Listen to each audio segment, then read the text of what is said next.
नमस्कार दोस्तों, मैं डॉक्टर पूनम शास्त्री। आज आप मुझे एक नई रूप में देख रहे हैं क्योंकि गणेश चतुर्थी के पावन उत्सव पर मैं लेके आ रही हूँ कुछ विशेष कार्यक्रम। क्योंकि बहुत लोगों का मैसेज आ रहा था, बहुत लोगों ने मेरे से रिक्वेस्ट किया कि आप पूजन विधि, पूजन सामग्री के साथ आप बताइए जिससे हम लोग के पूजन में विघ्न ना हो। तो आज मैं गणेश चतुर्थी के बारे में आप सभी को बताने जा रही हूँ कि कैसे करेंगे पूजा, क्या पूजन सामग्री होंगी और क्या विधि होगी और कैसे व्रत कथा करेंगे जिससे आपको गणेश चतुर्थी की पूजा की पूर्ण रूप से फल प्राप्ति होगी। तो चलिए शुरू करते हैं गणेश चतुर्थी की पूजा। ओम गण गणपते नमः। गणेश चतुर्थी की पूजा में सबसे पहले आवश्यक है गणेश जी की मूर्ति। गणेश जी की मूर्ति को मैंने लाल कपड़े पे, पाटे पे लाल कपड़ा लगा के गणेश जी की मूर्ति को विराजमान किया है। जय गणेश जी महाराज की।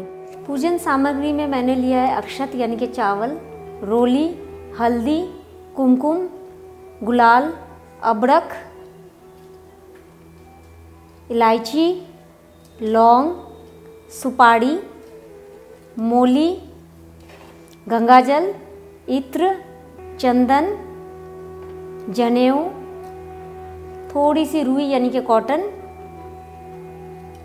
और ये बाने के लिए लिया है चीनी, और इसमें कुछ सिक्के या आप रुपये भी रख सकते हैं, और इत्र लिया है और घंटी है। घंटी आरती जब करेंगे तब लगेगा। और लिया है मैंने भोग प्रसाद के लिए पंचमेवा लिया है। पंचमेवा में आप किशमिश, बादाम, काजू, मखाना, नारियल और मिश्री भी ले सकते हैं। और मैंने यहाँ पे आम पापड़ा भी लिया है और फल लिया है। फल में आप 5 फल रख सकते हैं। एक नारियल अवश्य ही रखिएगा पूजा में। और मिठाई में आप लड्डू, मैंने लड्डू रखा है, आप लड्डू या मोदक भी रख सकते हैं। आरती के लिए ये थाली मैंने ली है। थाली में सथिया बनाना है। सथिया के ऊपर पान पत्ता रखकर उसके ऊपर थोड़ा चावल रख लीजिए। उसके ऊपर आप घी का दीपक रख लीजिए। मैंने ये कपूर भी लिया है। पुष्प में मैंने कई तरह के पुष्प लिए हैं, आप अपने मन चाहे पुष्प भी यूज़ कर सकते हैं। और इसमें माला ली है जो गणेश जी को चढ़ाएंगे, और पान पत्ता लिया है जो गणेश जी को चढ़ने वाला है, और साथ में इसमें है दुब्बा जो कि गणेश जी को बहुत ही ज़रूरी है चढ़ाना।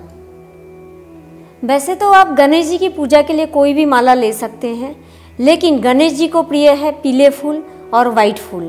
तो आप चमेली की फूल की माला ले सकते हैं, रजनी की फूल की माला ले सकते हैं और गेंदे की फूल की माला ले सकते हैं। और आप गुलाब भी चढ़ा सकते हैं, ऐसा नहीं है कि आप नहीं चढ़ा सकते हैं। अब हम कलश की स्थापना के लिए एक तांबे का कलश लेंगे। कलश में मैंने जल लिया है, गंगा जल है। गंगा जल के अंदर पुष्प, आप कोई भी पुष्प ले सकते हैं, गेंदे का पुष्प ले सकते हैं, कोई भी पुष्प ले सकते हैं, लेकिन वाइट पुष्प मत लीजिएगा। पुष्प डालेंगे और धूप डालेंगे हम, और इसके अंदर अक्षत यानी के चावल डालेंगे, थोड़ा सा चावल डालेंगे, और इसके अंदर डालेंगे एक सिक्का, और इसके अंदर मैंने पहले से एक सुपारी डाली हुई है तो एक सुपारी भी डालेंगे। कलश को हम मोली से कलश को हम बांधेंगे। इस तरह से कलश को हम बांध लेंगे। इसके बाद हम कलश पर सथिया करते हैं जो मैंने पहले से किया हुआ है। आप देख सकते हैं कलश पे मैंने सथिया किया हुआ है। सथिया करने के बाद कलश को हम जहाँ कलश को विराजमान करेंगे उसके नीचे थोड़ा चावल रखेंगे और उसके ऊपर कलश को विराजमान करेंगे। कलश को आप सुंदर से फूलों से डेकोरेट कर सकते हैं। इसके बाद कलश में एक आम की बलकल यानी कि आम पल्लव को रखेंगे, और उसके ऊपर हम एक प्लेट में मैंने, या फिर आप ढक्कन ले सकते हैं कलश के ऊपर, उसके अंदर चावल रखा है। अब हम एक डाब लेंगे, डाब के ऊपर सथिया बनाया है और उसको पहले से मोली से लपेट दिया है। इस डाब को हम विराजमान करेंगे।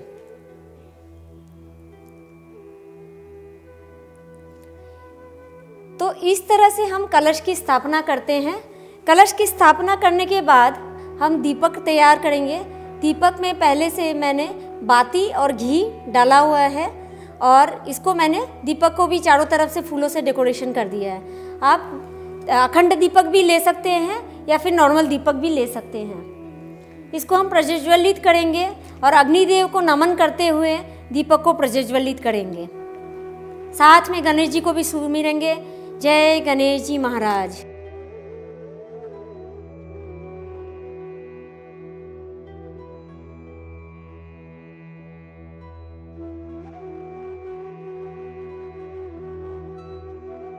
और दीपक को ढक्कन से ढक देंगे ताकि हवा से दीपक ना बढ़ जाए। ओम अग्निदेवाय नमः, ओम गणेशाय नमः। अब हम धूप जलाएंगे।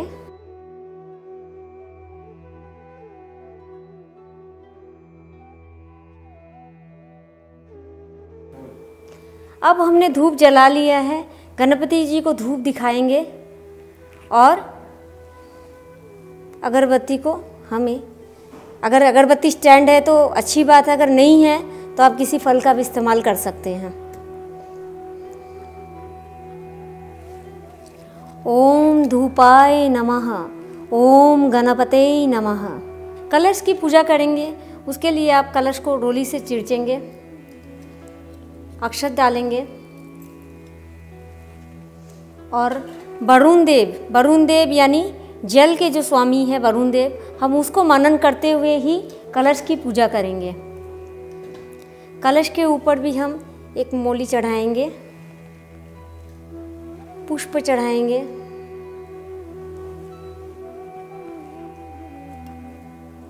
फल चढ़ाएंगे।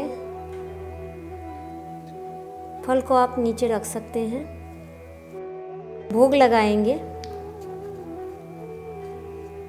और वरुण देव को नमन करते हुए हम कलश की पूजा संपन्न करेंगे। अब मैं आपको पूजन विधि के बारे में बताने जा रही हूँ, कैसे करेंगे गणेश जी की पूजा। सबसे पहले हम गणेश जी को स्नान कराएंगे। उसके लिए आप शुद्ध जल गंगा जल लेंगे और गणेश जी को स्नान कराते समय ओम गण गणपतये नमः, ओम गण गणपतये नमः, ओम गण गणपतये नमः, इस तरह से मंत्र बोलते हुए गणेश जी को स्नान कराएंगे। इसके बाद हम गणेश जी को वस्त्र पहनाएंगे। गणेश जी का वस्त्र है जनेऊ, तो हम गणेश जी को जनेऊ पहनाएंगे।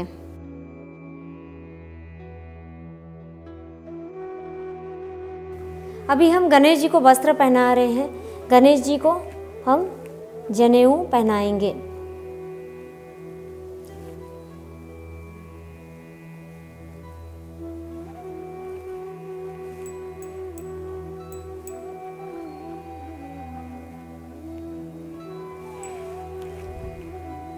इसके बाद हम गणेश जी को तिलक करेंगे चंदन, रोली और अक्षत से। अक्षत यानी चावल से। पहले हम गणेश जी को चंदन का तिलक करेंगे, फिर हम गणेश जी के रोली का तिलक करके चावल से पूजा करेंगे। इसके बाद हम गणेश जी को हल्दी लगाएंगे। हल्दी गणेश जी के गालों पे लगाएंगे। इसके बाद गणेश जी को हम मोली चढ़ाएंगे। मोली हो गया आपका उपवस्त्र। इसके बाद गणेश जी को हमें इत्र चढ़ाना है। दोस्तों, इत्र कभी भी आप डायरेक्ट नहीं चढ़ाएं, हमेशा उसको कोई कॉटन यानी कि रुई में ही लगा के, या फिर रुई नहीं अवेलेबल हो आपके पास तो आप उसको पुष्प में लगा के भी चढ़ा सकते हैं।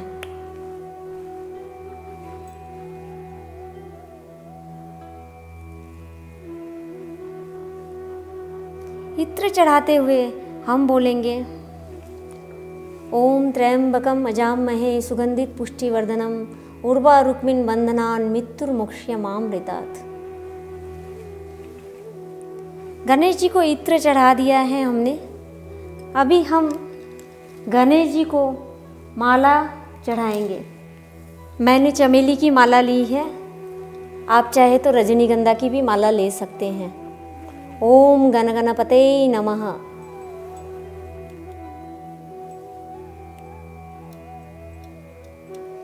इसके बाद दोस्तों गणेश जी का अति प्रिय धूप हम गणेश जी को समर्पित करेंगे।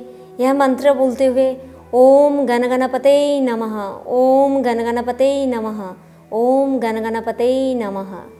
इसके बाद हम गणेश जी को फल चढ़ाएंगे।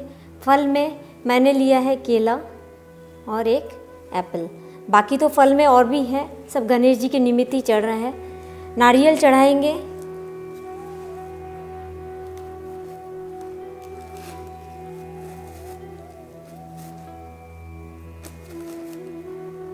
ओम गण गणपते नमः। अब हम गणेश जी को भोग लगाएंगे।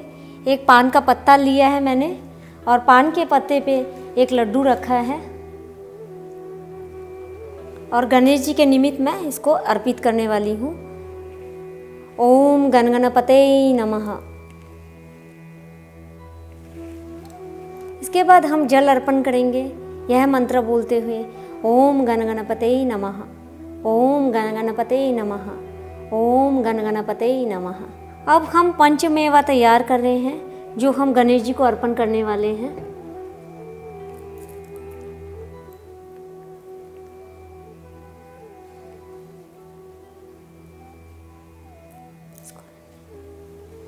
गणेश जी को हम पंचमेवा अर्पण कर रहे हैं। ओम गण गणपते नमः, ओम गण गणपते नमः, ओम गण गणपते नमः। वापिस से हमें जल अर्पण करना है। ओम गण गणपते नमः, ओम गण गणपते नमः, ओम गण गणपते नमः। अब हम गणेश जी को धूप और दीपक दिखाएंगे। पहले हम दीपक दिखाएंगे। ओम गण गणपते नमः, ओम गण गणपते नमः, ओम गण गणपते नमः। इसके बाद हम धूप दिखाएंगे। ओम गण गणपते नमः, ओम गण गणपते नमः, ओम गण गणपते नमः। इस तरह से आपको गणेश जी की पूजा करनी है। गणेश जी को अब हम तांबूल यानी कि पान पत्र और साथ में सुपारी, इलायची और लौंग चढ़ाएंगे। यह मंत्र बोलते हुए ओम गण गणपते नमः, ओम गण गणपते नमः, ओम गण गणपते नमः। अब वापस से गणेश जी को 3 बार जल समर्पण करेंगे। ओम गण गणपते नमः, ओम गण गणपते नमः, ओम गण गणपते नमः। इस तरह से हमने गणेश जी की पूजा संपन्न की। अब हम गणेश जी की व्रत कथा करेंगे। व्रत कथा कैसे करते हैं वो मैं कथा पढ़ के आपको सुनाऊंगी, आप ध्यान से सुनिएगा। गणेश जी की व्रत कथा के लिए हम लेंगे 12 महीनों की त्योहारों की कहानी का किताब। अगर इसमें आपको कथा ना मिले तो आप हमारे दिए गए लिंक से डाउनलोड करके आप कथा कर सकते हैं। हम लेंगे गेहूं के दाने। गेहूं के दाने आप 7 या 11 या 21 ले सकते हैं। तो मैं यहाँ पे 11 दाने लेती हूँ। गेहूं के दानों को आपको दाएं हाथ में रखना है कथा कहते समय। जब तक कथा समाप्त नहीं होती है तब तक आपको गेहूं के दाने अपने हाथ में ही रखने हैं। इसके साथ साथ आपको कथा पढ़ते रहनी है। अब मैं कथा आरंभ करने जा रही हूँ। जय गणेश जी महाराज। एक समय की बात है, भगवान विष्णु और माता लक्ष्मी की विवाह की तैयारियां चल रही थी। उसी समय सभी देवताओं को निमंत्रित किया गया, लेकिन विघ्नहर्ता गणेश जी को निमंत्रण नहीं भेजा गया। सभी देवता अपनी पत्नियों के साथ विवाह में आए, लेकिन गणेश जी उपस्थित नहीं थे। ऐसा देखकर देवताओं ने भगवान विष्णु से इसका कारण पूछा। उन्होंने कहा कि भगवान शिव और पार्वती को निमंत्रण भेजा है। गणेश अपने माता पिता के साथ आना चाहते तो आ सकते थे। हालांकि उनको 1.25 मन मूंग, 1.25 मन चावल, 1.25 मन घी, 1.25 मन लड्डू का भोजन दिन भर में चाहिए। यदि वे नहीं आए तो अच्छा ही है। दूसरे के घर जाकर इतना सारा खाना पीना अच्छी बात नहीं है। इस दौरान किसी देवता ने, नारद जी ने यह सुन लिया और गणेश जी को जाकर कहा कि गणेश जी, आपको मालूम है कि आपको विवाह में निमंत्रण क्यों नहीं मिला? गणेश जी ने कहा, घर की रखवाली के लिए भी तो कोई चाहिए, इसीलिए मुझे रख के छोड़ कर गए हैं। नारद जी ने कहा, नारायण नारायण नारायण। उन्होंने कहा कि गणेश जी, आपको पता नहीं कि आपको किस लिए विवाह में निमंत्रित नहीं किया गया, क्योंकि आपका सबका मानना है कि आप 1.25 मन का मूंग, 1.25 मन मूंग का, 1.25 मन चावल, 1.25 मन घी, 1.25 मन लड्डू का भोजन करते हैं और आप देखने भी बहुत सुंदर नहीं हैं। इसी कारणवश आपको विवाह में निमंत्रण नहीं दिया गया है। तो गणेश जी को बहुत ही दुख हुआ और गणेश जी सोच में पड़ गए। तभी गणेश जी को क्रोध भी आया और गणेश जी ने चूहों, गणेश जी का वाहन कौन है? चूहे। गणेश जी ने अपनी सेना यानी चूहों को आज्ञा दी, सारी धरती को खोखला कर दो। और गणेश जी की आज्ञा पाकर चूहे की सेना आगे बढ़ गई और जैसे जैसे भगवान विष्णु की बारात आगे पहुंचती गई, उसके पहले ही गणेश जी की सेना आगे पहुंच गई और धरती को खोखला कर दिया। और इस कारण से क्या हुआ, विष्णु भगवान के रथ के पहिए जो थे वो धरती में धंस गए। अब वो पहिए कैसे भी ना निकल के आए, क्या करे कैसे करे, सब ने बहुत चेष्टा की पहियों को निकालने की। सभी देवता ने अपनी सारी बुद्धि बल सब कुछ लगा लिया, पर वो पहिए ना निकाल पाए।